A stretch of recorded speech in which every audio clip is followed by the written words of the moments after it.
ভাই ইব্রাহিম, আপনার কাছে আমার প্রশ্ন, প্রকৃতির ডাকে সাড়া দেওয়ার সময় পরস্পরের সাথে কথা বললে হাদিসের অনুযায়ী এটার বিধান কি? ভাই, আমি আপনাকে 4টা ক্লু দিচ্ছি, এর ভিতর থেকে একটা উত্তর হবে।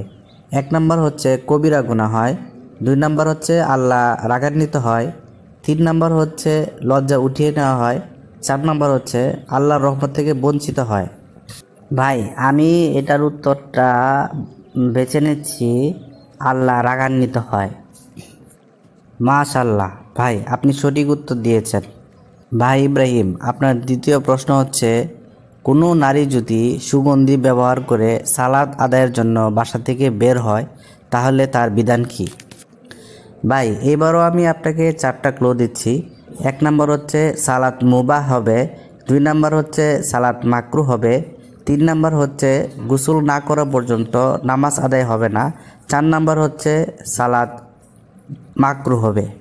ভাই, এবারের উত্তর হবে সালাত মাকরু হবে। ভাই ইব্রাহিম, আপনার উত্তরটি সঠিক হয় নাই। আমি দর্শকের কাছে এই প্রশ্নের উত্তরটি জানতে চাই, আপনারা অবশ্যই কমেন্টের মাধ্যমে এই উত্তরটি জানাবেন।